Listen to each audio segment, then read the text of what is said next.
Everything we're studying here is just the introduction necessary for the main topic, which actually hasn't started yet. And the main topic is the female quality in the spiritual worlds. Let's see what HaSulam writes. The second rule. Every lower contains within itself various types of backsides, which have fallen from all the partsufim that stand above it. For example, Nukvad and Akudim, which is also called Malchit. Within it are all the AHAP that were nullified and fell from all the higher ones, Keter, Abavi, Ima, and Yeshud. Also, in the Malchit of the worlds of Braya, Yetzirah, and Asiya, it contains all the backsides from the 9 higher Sphira. For the same reason, all the forces of diminishment that exist in the higher ones must be also present in all the lower ones beneath them, because the higher ones are the cause for the emergence of the lower ones. Therefore, all the diminishments and damages of its higher one affected, since it became its consequence. And understand this well. A brief comment. We carry within us all these tsimsimim because we have them from the upper degrees. We are the result of everything that happened before us. Simsim, concealment, breaking of the vessels. We are the last ones who carry all of this within us. That's why the task of bringing about the correction is placed specifically on us. If we don't do this, then the damages and diminishments remain unchanged. Is this topic clear? Does anyone want to ask something about this topic? After us, then they will carry, and right now we are the last. Now, and when it will be after us, then they will be the last. And right now, we are the last ones, there's no one below us. Diminishment, for example, is when the light was reduced. This happens so it can become suitable for the perception of the lower ones. For example, here in our world, after the breaking of the vessels, there is smallest light. It's called the thin candle. This is the light that gives life to our material world. Nothing smaller. If a person engages in correction, they can rise and reach a higher level than the light from material pleasures. If a person doesn't do this, then the diminishments and concealments remain unchanged. They stay, and the soul suffers from being in this diminished state, truly. Next, HaSulam writes. These two principles explain that it's impossible to perfect the 10 sphirot of the higher parts of without the lower one, which raises man to it. This is a very important principle, the foundation of inner work in the entire Hasidic movement of the Baal Shem Tov. Everything is based on this. Without effort from below, there is no response from above. If we don't do the work here, there is no answer from above. And this affects the damage in the worlds. It's impossible to draw a great light or an additional light of attainment. Because of this, suffering comes into the world. For the lower one holds onto the AHAP of the higher one. And the higher has only Galgal to VE Einam. That is, the upper part of the degree, the vessels of bestowal. HP arts back vessels. Binazir Appen / Nekvan HY. And he doesn't use them for himself. He can only use them when the lower one needs something.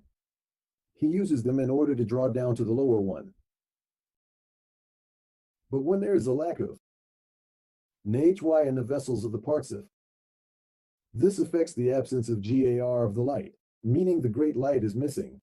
And it turns out that until the lower raises man to his higher one, the higher forced to remain in a small state without the light of GAR. So, in a way, the Creator limited himself to be dependent on what we will do.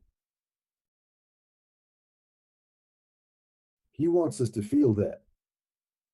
If we don't act, then above there is no connection. There is no drawing down of the light. And this is called the suffering of the Shekhinah, when the higher ones want to give but can't, no one to give to. Panim is a revelation, and Achor means concealment. Panim is where the light is revealed. Achor is where there is a lack. They feel fine. They have desire to bring light down to lower.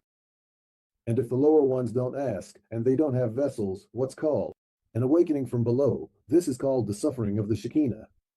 What is the suffering? I want to give to you, but I can't. That's the whole suffering of the higher ones. This is what the Creator feels, as if his plan isn't being fulfilled. It doesn't actually affect him, but he gives us the feeling that we experience it this way. Those who feel it feel a sense of solidarity on the levels that the Creator wants to give but cannot. That's how he made it. Every being is both higher and lower at the same time everywhere on a global and individual level, and you are both higher and lower at the same time. And I am both higher and lower at the same time, and so on. But everything is relative. Relative to what? To different levels, to levels of attainment, to the level of one's own development. For example, a person can be an embryo in the spiritual world, but in relation to a material person who hasn't even become an embryo yet, he is higher for him. But for his higher level, he's still an embryo, not yet born. Everything is relative. Relative to the one who attains. Someone who doesn't raise man will feel that the Creator will make such a concealment for him. Then you will feel as if there is no light. We've already learned this many times, that the Creator does this. That when a person attains something, he takes it away from him. And a person feels he hasn't accomplished anything. Why does he do this? Because if he didn't take it away from him, then the person wouldn't make any more effort, but they want to give him more. So they tell him, look, your vessel is just a thimble. We want to give you endless light, so what should we do? We'll take it away from you, and you'll bring a thimble again, and we'll add to it. You'll get stuck again, we'll take it away, and we'll add to you again. We'll keep pouring into you throughout your whole life. And when you finish your correction, all these little thimbles, we'll give them to you at once at the end of correction. But the feeling you'll have is as if you have nothing at the moment when you move to the next level. But you must believe nothing disappears in spirituality. All of this is done for the lower one. If you want to work through this topic, you need to go back to the basics, but you're asking me what to study? So go ahead and study the introduction to the Zohar.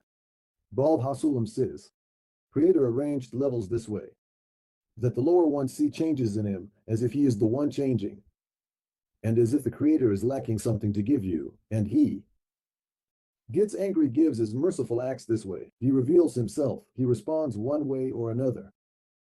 But everyone who attains him on these levels must also know that there is no change in the Creator, within the Creator, and all the changes happen within us. On the first level, where everything depends on you, reward and punishment. There, you have to perceive yourself in this way. But as soon as you reach the point where you need to switch over to the understanding that he did everything and there is nothing besides him, then the rule kicks in, that he does not change and everything has already been done by him. Even all your negative and positive feelings, he does everything for your benefit. Next, Rav talks about this, because there is no one who raises man for the first time, except for the sons, who were born in the world and succeeded. And everyone who is lower than his friend is called his son. He uses direct language. Everyone is lower than his friend. And so, as we said, the lower one holds within himself the AHAP of his upper one. AHAP were called man, because they were nullified and annulled in the higher degree at the time of the shattering of the vessels, and there is no one who can raise them to his upper one except his son. That is, the lower one who holds them under his control. And the order of raising man we will explain further on. In the second rule, understand that the raising of man from the lower to the upper happens constantly. For until the clarification of all vessels and sparks has been completed in perfection, who fell into the worlds of Briah, Yatzira, Asiya, then the highest partsufim of Atzilut also, lacking by the same amount as the vessels and sparks that are found in Bariah, Yetzirah, and Asiya. Because the lowest point in Bariah, Yetzirah, and Asiya contains within itself all backsides, Ikarim, of those that are above it. And you already know that these backsides are parts of the vessels and Sphirot that belong to the higher partsufim and all the constant mokin, received in the first three partsufim of Atzilut, are not at the same level as they were previously in the world of Nekudim. but only the qualities of the 10 Sphirot of Keter in each of them. So, each of them lacks the 9 lower Sphirot, and they are held captive in the worlds of Bariah, Yetzirah, and Asiya among the Klippot. It turns out that at the moment when a certain number of vessels, sparks of Bariah, Yetzirah, Asiya clarify, raising them to Atzilut, that is, to the first level or nekva of Atzilut. You know that the nekva of Atzilut contains Bex Akarim of upper Parzafim. Therefore, she receives from them qualities of the backs that belong to her share, which perfect the qualities of Zon, and everything else rises to Abba Ve Ima. And they clarify from them what pertains to their own perfection, and the rest rises to Erich Ampin. And Erich Ampin clarifies from them what pertains to its own perfection, and the remainder is given to Attic, and so it continues all the way to the innermost world, Adam Kadmon. Commentary. The man from each level rises to the Malchut of Atzilut, and it raises them to its own higher level, which clarifies the parts that pertain to it, and the rest is elevated to its own higher level. And so on. What are these parts? Each one has 10 Sphirot. Malchut clarifies Malchut for itself. Zir Ampin clarifies Zir Ampin for itself. Each one clarifies from these vessels a certain part that pertains to its own level. And so everyone ascends to the world of infinity.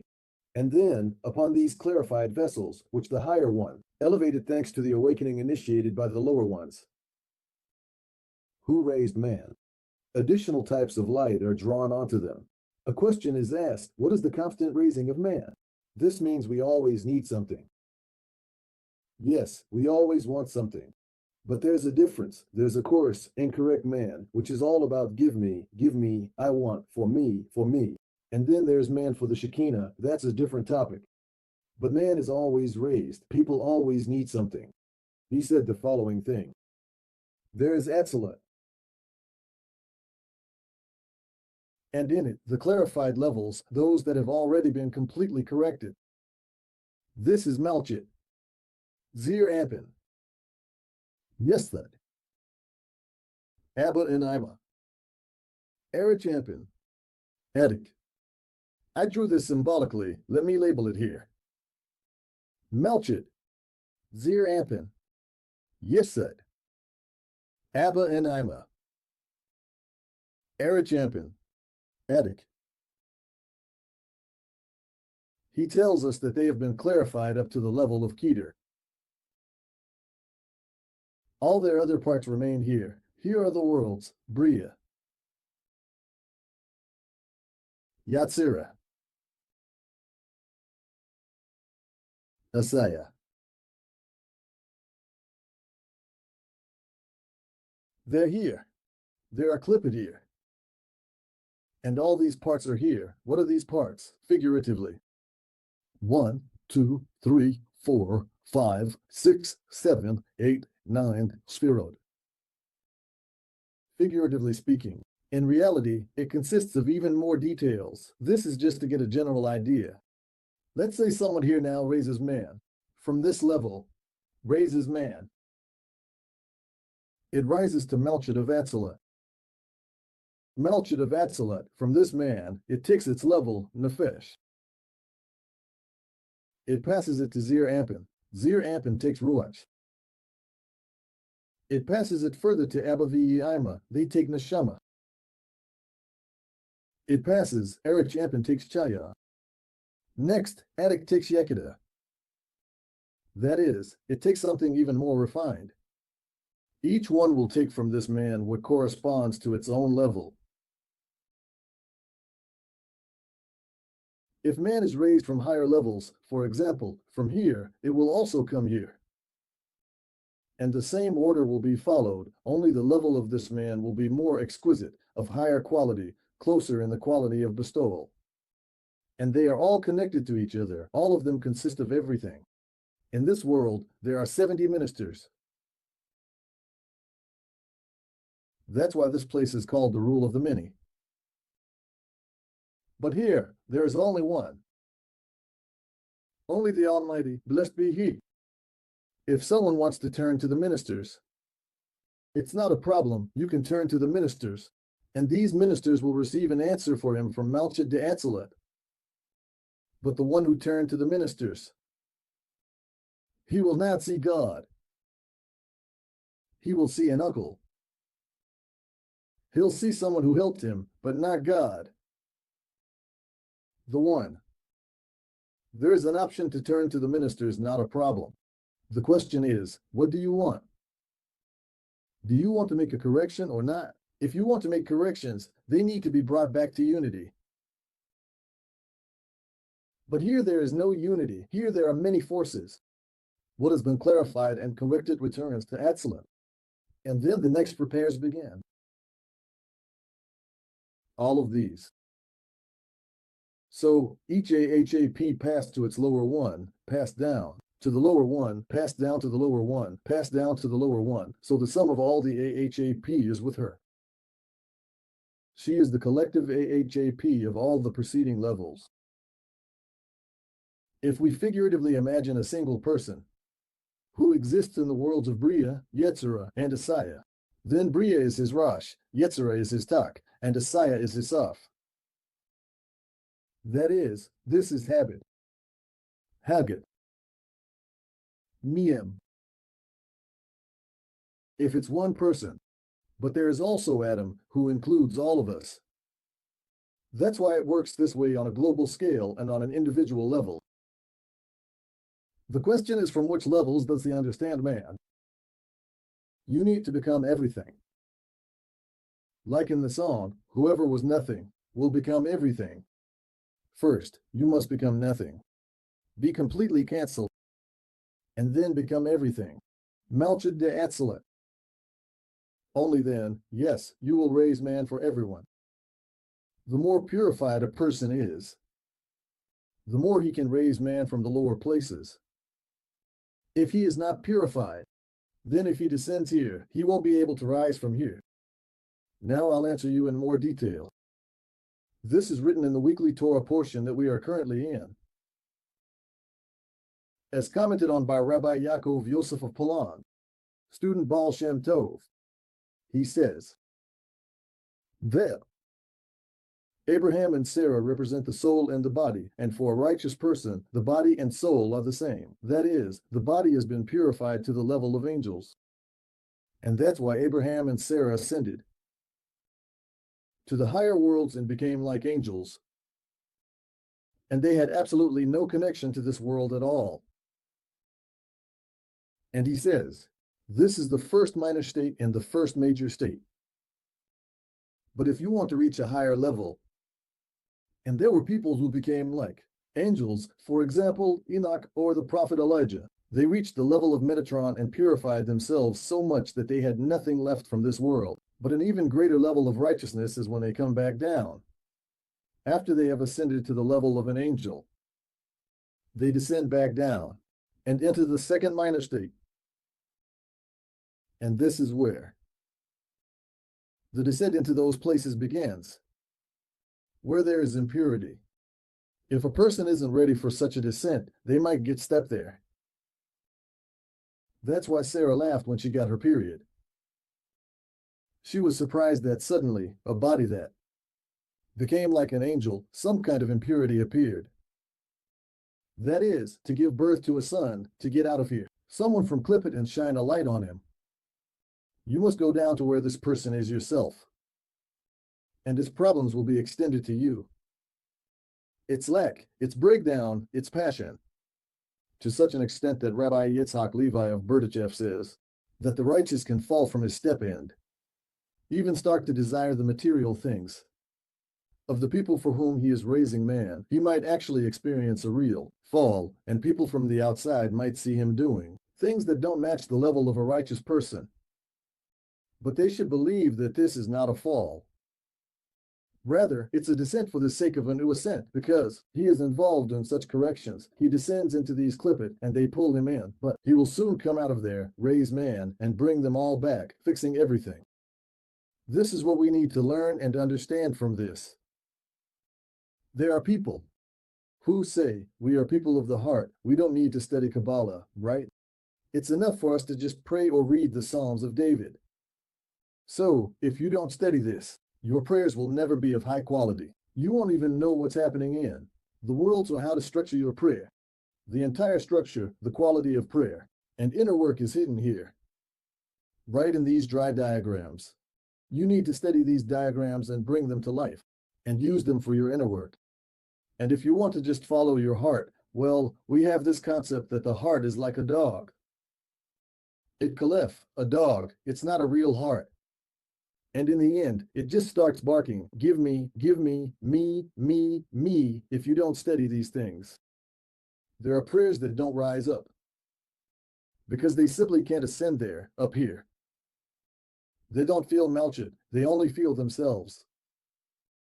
Everything ends right here. Infinitai, itself alone. Everything ends right here. See? Infinity. Thank God it exists. The light comes from the world of infinity. It can't come from anywhere else. There is a source of light, and what is actually received is, indeed, like a parable.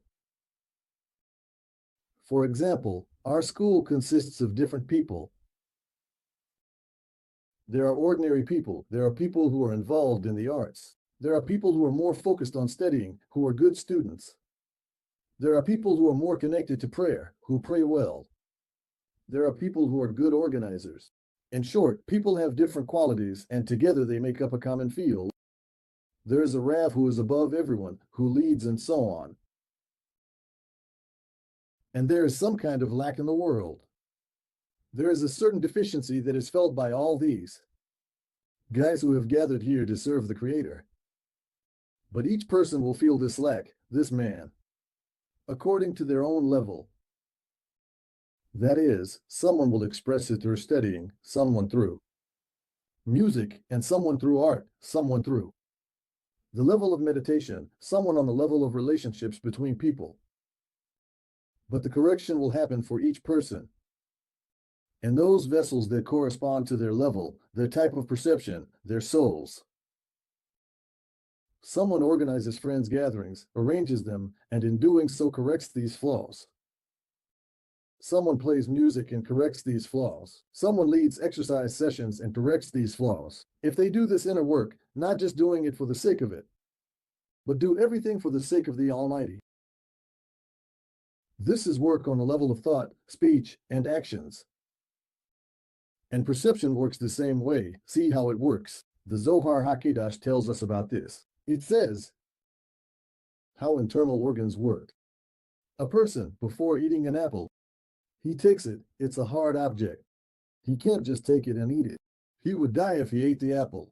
The first encounter is with a rough object, same as perception. The first encounter, you see the body, that's it. Now you reset your perception. But there's someone inside, and you want to connect with them. Who is that? It's a quality. And then there's more, his way of thinking, and more, his soul, and even more, how he is connected to the collective soul, and so on. It's the same with the apple. First, you have to chew it before you can swallow it.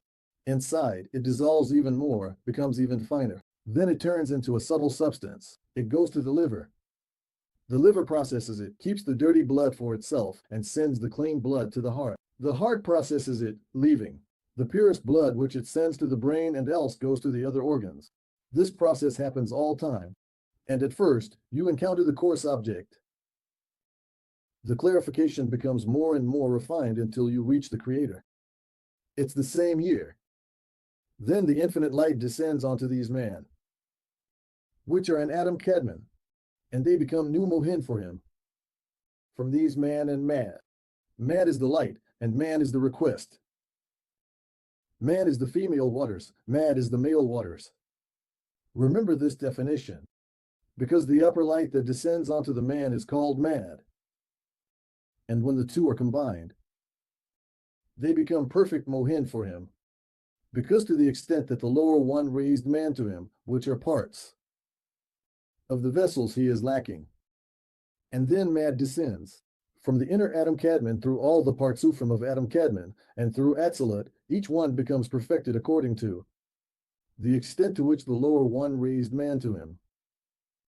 And so, the beginning of receiving man, meaning its exit from the clipet of the world's Bria, Yetzirah, Asaya, and its ascent to Nukva de Atzilut was accomplished with the help of the Nariyan of the righteous. Here they're telling you who they are. Nariyan righteous. Nefesh Ruach Neshama. Nefesh is the quality of the world of Asaya. Ruach is the quality of the world of Yetzirah. Neshama is the quality of the world of Bria, just as I drew for you. Nefesh, Ruach, and Neshama raise man, because qualities of Zon fell into their possession. Because the soul of the first man, Adam, is a product of Zon de Atzilut. Zon de Atzilut are the Almighty and the Shekhinah in simpler terms, and the lowest level closest to them includes within itself all the souls of the 6,000 years, the individual organs that separated from his soul, as well as the backs of the levels that fell into the external Zon, came and joined with the Nariyan of the righteous in every generation over the 6,000 years. It turns out that there is no one who can raise man to Zon except for their lower part, which holds within its domain the AHAP that they are missing. And Nariyan is the light from Bina and Zon, because the light of Bina is called Neshama, the light of Zir Anpin is Ruach, and the light of Nukva is Nefesh. From this, it follows that the Nefesh of the righteous belongs to the world of Asaya, the Ruach to the world of Yetzirah, and the Neshama to the world of Bria.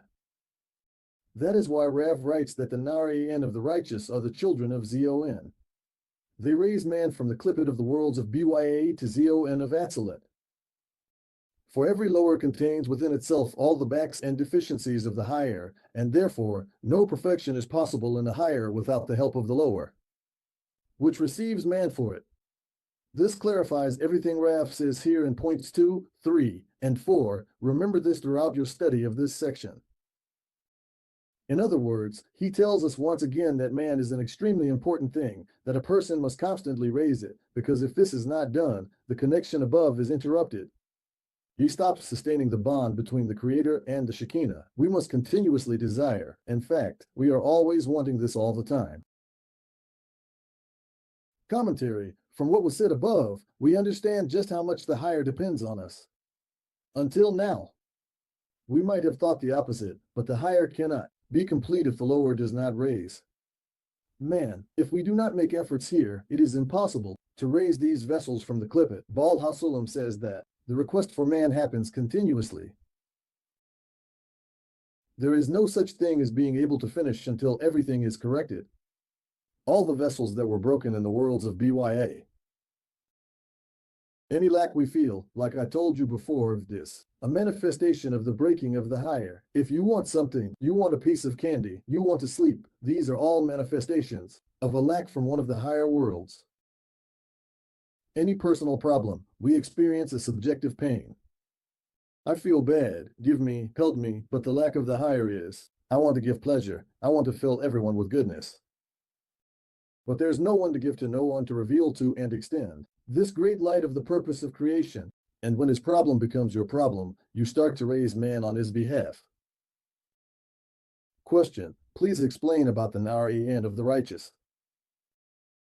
The righteous are souls that have been corrected and have returned to the state of unity with the Shekhinah. But there are parts of the Shekhinah that remain uncorrected, lying in the dust, and we are the bearers of all this.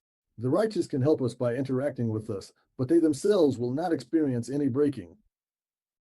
They are also an inseparable part of the entire Shekhinah, and when someone below makes an effort by following in their footsteps, a certain resemblance is created, which then merges into one.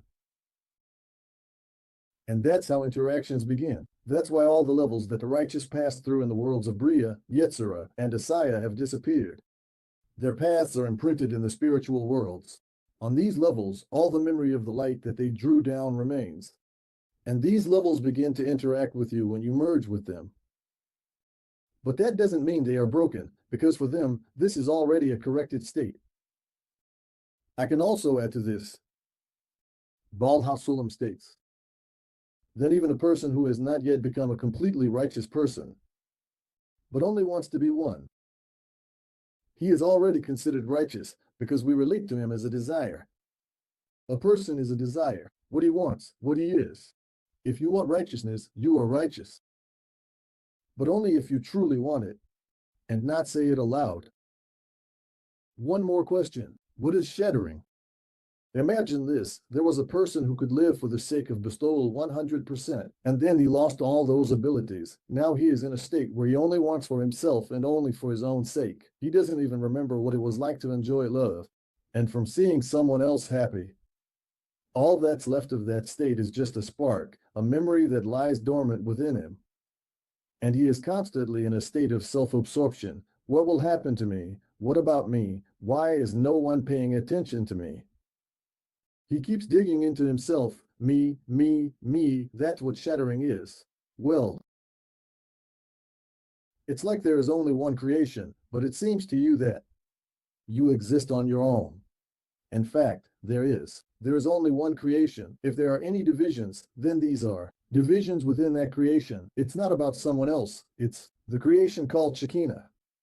If you feel any kind of lack here, and you feel like you need something, then these are not your own personal desires. It's simply that you are feeling as if you need it, but in reality, all these things come from the Shekhinah, because there is only one creation. The light that is hidden from the souls is the reality of the Creator's oneness. The only difference is where you perceive him and where you don't perceive him. That's where the breaks are. You read their texts, you start doing as they said, and then interaction happens. There are no other ways. How to explain what it means that the Almighty must unite with the Shekhinah? If we really simplify it on the level of a person here, it means that every action you take is filled with inner intention. In other words, that everything you do for the sake of the Creator. Ideally, your actions, uniting the Almighty with the Shekhinah. Now this must be practiced. It shouldn't be allowed to reach the point where everything depends on just one person. Otherwise, that would be the end of the world. A cataclysm like in the flood, when only Noah and his family were left, and the world had to start over from scratch. The world was destroyed. What HaSulam writes, if people don't carry out correction, Creator brings about a third and fourth world war with nuclear weapons and other means. Only a small number of people will remain, but for the Creator, it's not a problem to reincarnate many souls within just a few people. And they will carry out the correction, because through suffering they'll see they can't live like this. That's why we shouldn't wait for this to happen.